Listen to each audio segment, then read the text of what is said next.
Avec la hausse du niveau d'éducation, la tolérance progresserait en France d'après le dernier rapport de la Commission nationale consultative des droits de l'homme. Mais certains préjugés demeurent tenaces relatifs à la Commission. Alors si le racisme est un fléau qui a traversé les siècles sous différentes formes, peut-on pour autant dire qu'il s'agit d'un phénomène universel, d'une réaction innée partagée par l'ensemble de l'humanité? Pour répondre à cette question, pour tenter de savoir quand le racisme est véritablement né, un invité ce soir, Francisco Betancourt. Bonsoir. Bonsoir. Vous êtes historien, professeur au King's College de Londres, auteur de très nombreux ouvrages sur le racisme, et vous faites paraître un ouvrage important intitulé Racisme au pluriel, des croisades au XXe siècle. C'est aux éditions Harpa. Merci d'être venu ce soir dans Question du soir.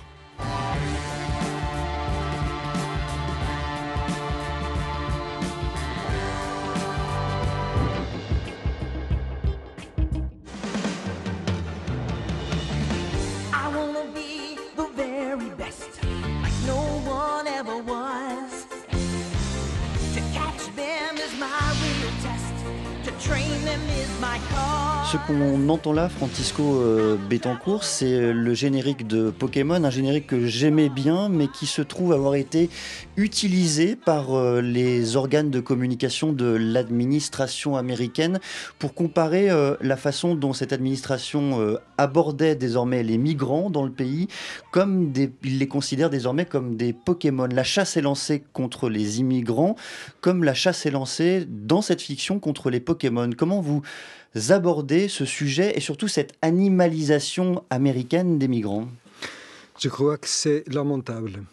Parce que après la Seconde Guerre mondiale, il y a eu la Déclaration universelle des droits humains des Nations Unies, et cette déclaration a produit une rupture concernant l'appui juridique et institutionnel dont le racisme bénéficiait avant la Deuxième Guerre mondiale et pendant la Seconde Guerre mondiale.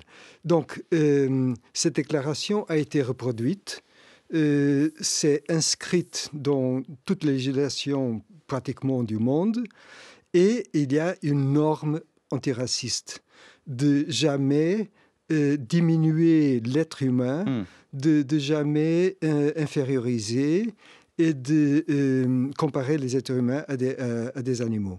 Donc, nous sommes des animaux évidemment, mais diminuer le statut de l'être humain et la dignité humaine. Donc, ce qui se passe très récemment est une violation du cadre législatif international et quelque chose qui diminue l'administration américaine elle-même. Donc, comment on peut proclamer qu'il s'agit d'un pays libre et d'un pays leader apparemment ou supposément du monde libre lorsqu'on agit de cette façon en violation des normes internes des États-Unis et des normes internationales. Voici ce que vous écrivez, Francisco Betancourt, dans votre dernier ouvrage. Je vous cite: « Les migrations ne sont pas combattues par des arguments physiques, mais par l'idée d'un retard culturel et de l'incapacité des gens à s'adapter. L'argument de l'infériorité a été abandonné dans le débat politique. Les immigrés sont plutôt accusés de bénéficier d'une aide sociale qui ne leur est pas destinée. » Fin de citation. Comment est-ce que vous expliquez historiquement, en tant qu'historien, cette bascule que vous dessinez là? Parce que l'argument d'origine biologique des différentes races a été complètement abandonné après la Seconde Guerre mondiale. Et donc, c'est prouvé, et maintenant encore plus, avec la recherche génétique. Donc, c'est prouvé qu'il n'y a pas de base scientifique, il n'y a pas de différence biologique entre des races. La notion de race est une construction sociale qui n'existe pas dans la réalité. Et donc, c'est l'idée de revenir... donc, à partir de ce moment-là, il n'y a pas d'argument biologique. Et cet argument a été remplacé par l'argument culturel, que les migrants ne sont pas préparés, ne s'adaptent pas, qu'ils ne sont pas capables de s'insérer dans une société complexe. Et cet argument culturel est un argument aussi qui reflète des préjugés, parce que les gens s'adaptent parfaitement. C'est pas ça le problème. Les gens s'adaptent parfaitement et deviennent assez capables. Il y a une question, comme disait Amartya Sen, de capacité. De capability, il disait. Capabilities. Et donc, capacité, habileté. Et donc, il y a une progression énorme des populations du monde qui deviennent au même niveau de capacité intellectuelle, de capacité éducationnelle, de capacité scientifique. Donc nous savons comment il y a un élargissement de toutes ces capacités. Alors faisons de l'histoire. Grâce à vous, Francisco Bettencourt, vous signez, je le disais, un livre intitulé Racisme au pluriel. Commençons par le début. Le racisme au singulier, comment est-ce que vous le définissez ? Le racisme est un préjugé concernant l'ascendance ethnique combinée avec l'action discriminatoire. Donc il y a deux éléments dans mon notion, parce que je suis historien. Je ne peux pas interroger les gens du passé et il me faut identifier des situations qui combinent le préjugé ethnique avec l'action discriminatoire. Donc les deux sont très importants pour considérer cette situation de racisme. Commençons, grâce à vous, par déconstruire quelques fausses idées. J'ai appris en vous lisant que le racisme, le mot, le substantif, était un mot relativement récent puisqu'il naît entre 1890 et 1900. Pourquoi et dans quel contexte ? C'est le moment, le 19e siècle, et surtout la fin du 19e siècle, est le moment de l'affirmation d'une idéologie des races. Donc, et ça a commencé avec 1848, avec la révolution libérale et avec un idéal égalitaire, et immédiatement qui a secoué toute l'Europe. Et après, il y a eu une énorme réaction conservatrice. Et Gobineau a publié son essai Gobineau, grand penseur français des races et de la hiérarchie des races. Oui, oui. Et qui a publié son essai sur l'inégalité des races humaines. Il a publié en 1851 comme une réponse à la révolution de 1848, parce que son argument est que l'inégalité est dans la nature humaine. Et les races sont une projection de cette inégalité. Et donc, la deuxième partie du 19e siècle développe cette idée d'une inégalité raciale qui est innée, qui ne change pas. Et cette idée conduit directement est absorbée par les Américains et par la Confédération du Sud, mais conduit directement à Hitler. Donc, nous avons cette idée d'un conflit de race produit avec d'autres idées, par exemple l'arianisme, la suprématie blanche et l'arianisme qui serait derrière la suprématie allemande avec Hitler, avec les nazis. Donc, il y a tout un développement de ces idées de race qui veulent remplacer les idées de conflit de classe. C'est le vrai conflit idéologique de la deuxième moitié du 19e, de première moitié 20e, c'est entre une vision de conflit de classe et une vision de conflit de race. Le conflit de race voulait complètement dissoudre l'idée de conflit social. Une autre idée que votre ouvrage bat en brèche, Francisco Bettencourt, idée selon laquelle, au fond, le racisme serait une donnée universelle qui concernerait toutes les populations, toutes les époques et serait pratiquement inné à l'espèce humaine. Est-ce que cela, vous le remettez en cause ? Complètement, dès le début. Parce que je crois que c'est pas prouvé, d'abord. Il n'y a pas d'éléments qui prouvent un caractère inné et universel du racisme. Au contraire, les gens qui ne sont pas exposés maintenant à des préjugés racistes n'ont aucun problème concernant les différences de peau, de couleur de peau ou les différents phénotypes. Il a existé dans l'histoire Donc, des sociétés non racistes? évidemment, il y a un petit peu d'ethnocentrisme ici et là, mais ce niveau d'ethnocentrisme endurci et qui se perpétue de génération en génération, qui refuse une intégration individuelle ou d'éléments d'une autre ethnie, et qui élargit la notion ethnocentrée avec une racialisation de groupes humains très large. Donc, cette notion n'est pas partagée par toute l'humanité. Et ce qui m'a intéressé était de comprendre comment le racisme s'est produit avec des circonstances historiques très précises. Parce que l'existence d'émeutes, l'existence d'une offensive contre des catégories humaines, l'existence d'un conflit politique très violent qui définit le racisme, est très spécifique. Alors justement, faisons ensemble cette histoire, tentons de comprendre comment le racisme a surgi, s'est formé, s'est cristallisé.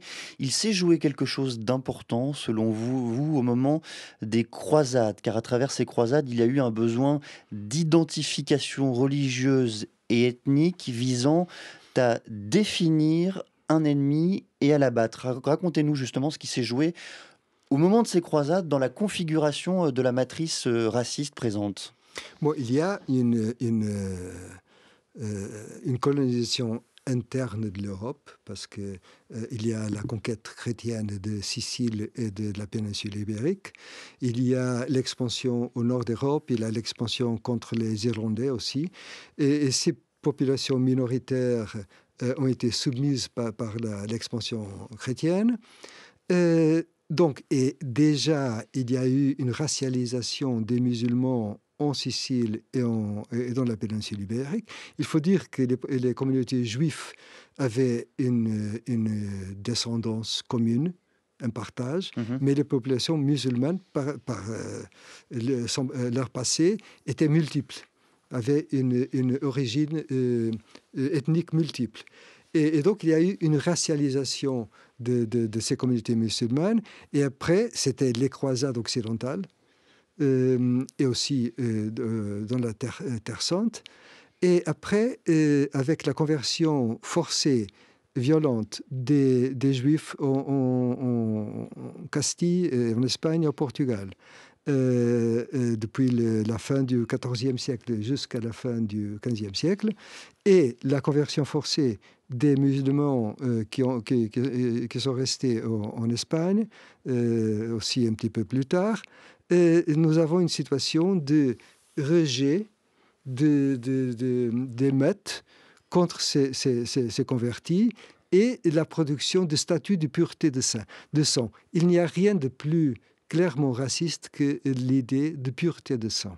Alors il faut faire un pas en arrière pour bien comprendre si l'on se situe désormais dans l'Antiquité grecque, romaine. Est-ce que ces sociétés-là étaient traversées du même racisme que vous décrivez là? Et notamment, il y a une notion que vous mettez au centre de votre réflexion, c'est celle de l'ascendance. Qu'est-ce qui différencie justement l'approche par l'ascendance qui caractérise ces sociétés antiques de la notion de racisme qui caractérise la période des croisades?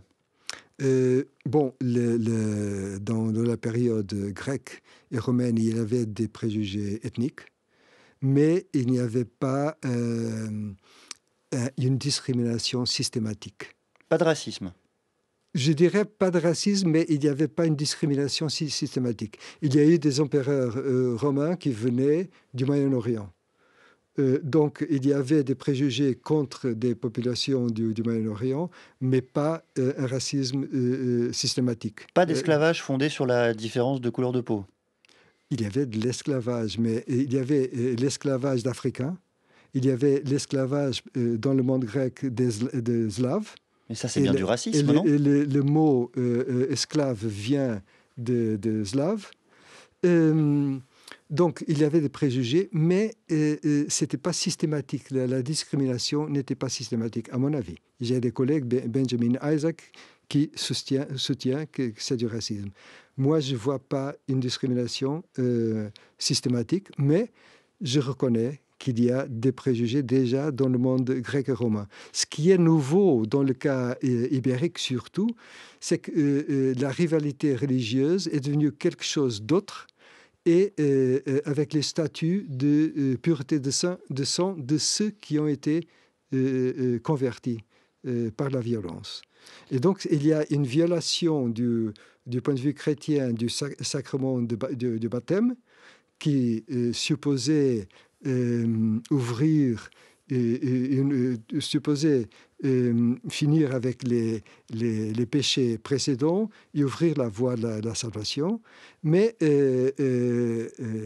donc,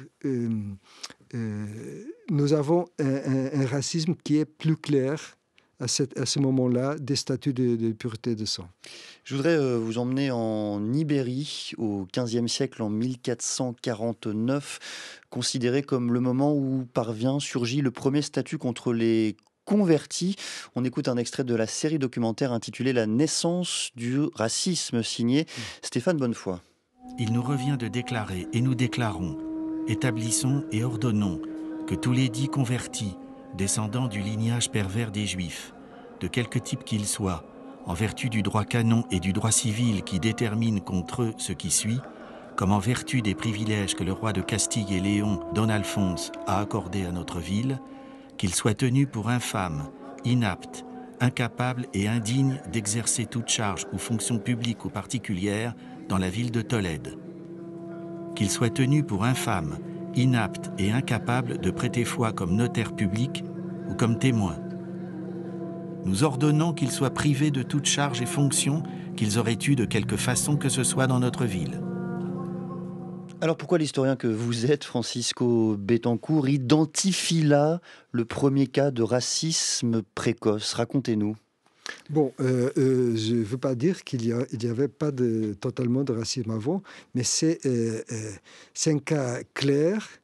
On pourrait prétendre qu'il y avait une rivalité religieuse, mais là, c'était des gens convertis et les statuts ont été créés contre des gens convertis. C'est la première fois, et ça viole la notion universaliste de la religion chrétienne.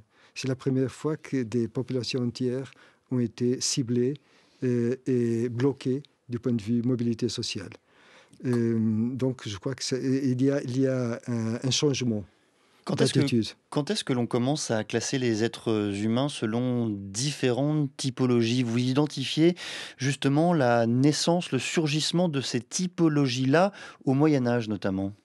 Oui, mais il s'agit d'une typologie qui concerne des communautés minoritaires. C'est un racisme de concurrence. C'est-à-dire? Qui veut exclure des compétiteurs. Parce que les populations d'origine musulmane et d'origine juive étaient très compétentes. Et du point de vue technique agricole, du point de vue technique de l'artisanat, du point de vue commerce, technique du commerce, du point de vue financier. Et donc, ces statuts de pureté de sang relevaient d'un racisme de concurrence, d'exclusion de gens compétents, de groupes compétents. Le racisme suivant relève de l'expansion externe européenne. Les projets coloniaux, donc? Les projets coloniaux externes à l'Europe. Et là, nous avons la traite d'esclaves d'Afrique. Nous avons les projets de colonisation de l'Amérique, de l'Asie, plus tard de l'Afrique même. Et dans ces projets, il y a un racisme de légitimation de la nouvelle division internationale du travail. C'est pour cela que je parle de la pluralité des formes racistes. Parce que dans ce cas-là, ce n'est pas la compétition interne, la concurrence, mais c'est la légitimation de populations qui sont esclavisées, qui sont mise dans une situation de dépendance. Et les Européens ont aussi un but de justifier cette dépendance. Pour comprendre comment le racisme se construit selon les époques et selon les régions, il faut changer d'époque justement et de géographie. Aux États-Unis, comment la classification entre noir et blanc, entre blanc et noir, s'est-elle imposée pour rendre plus commode, plus aisé l'esclavage? C'est déjà le tournant entre le XVIIe et le XVIIIe siècle. Ce n'était pas au tout début, mais nous avons une législation qui commence à être plus serrée et qui refuse l'émancipation des esclaves au début du XVIIIe siècle. Et ça s'oppose à ce qui se passait dans le monde espagnol et portugais. Je ne veux pas dire que l'esclavage était plus souple, il n'était pas, les méthodes étaient les mêmes, mais il y avait un degré possible d'émancipation. Et ça a été refusé du côté de l'Amérique britannique. Et les Français étaient un petit peu au milieu de ces deux modèles, le modèle ibérique et du modèle anglais. Ils ont passé d'un côté à l'autre.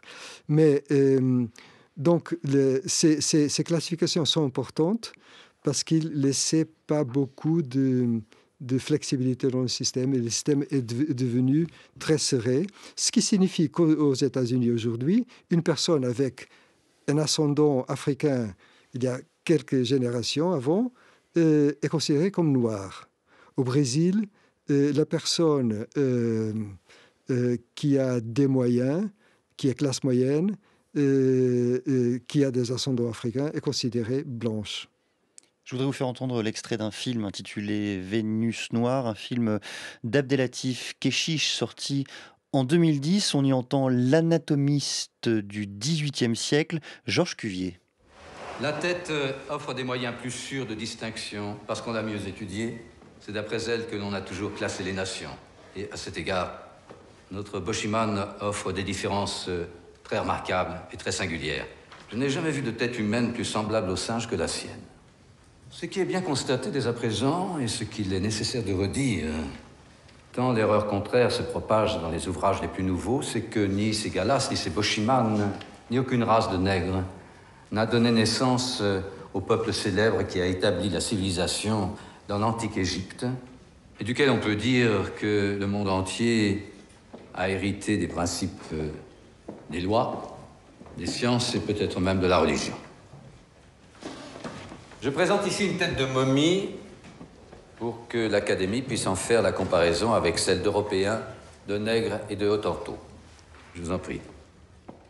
Il faut raconter aussi comment la science occidentale a participé à renforcer ces catégories racistes.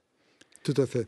Mon idée, c'est que le racisme précède les théories des races, mais les théories des races renforcent les idées et les préjugés et les procédures racistes. Donc, nous avons écouté un extrait de Cuvier, qui était un scientiste très important vers la fin du XVIIIe siècle et XIXe, et il avait une position prédominante. Il est bien connu parce qu'il avait une vision rigide des races. Il considérait que les races étaient hiérarchiques, avaient des niveaux de compréhension, d'intelligence et des capacités physiques et mentales différentes. Et ça s'opposait complètement à Lamarck, qui était plutôt du côté d'une vision de transformation permanente de la nature et qui a ouvert la porte aux idées évolutionnistes de Darwin. Mais ces idées de Cuvier sont les idées qui vont être absorbées par des Américains des États du Sud pour justifier l'esclavage. C'était des êtres qu'ils considéraient inférieurs, des esclaves naturels, comme disait Aristote. Et donc, c'est tout le courant Cuvier, Agassi à Harvard, et après Chamberlain jusqu'à Hitler et les nazis allemands qui soutient cette idée de rigide de hiérarchie des races. D'un mot, Francisco Betancourt, si le racisme n'est ni universel ni inné chez l'être humain, est-ce que cela signifie que vous êtes optimiste sur notre capacité à le combattre, à le repousser, peut-être un jour même à l'annihiler? Ce serait bien. Le problème, c'est que ma thèse et mon argumentation est que le racisme est mobilisé par des projets politiques. Donc, ce n'est pas inné, mais il y a des préjugés qui sont mobilisés pour l'action discriminatoire. Et cette action discriminatoire est toujours liée à des projets politiques, de monopolisation des ressources. On recommande donc la lecture de votre ouvrage qui fera débat sans doute intitulé Racisme au pluriel, l'histoire du racisme des croisades au XXe siècle. C'est aux éditions ARPA. Merci.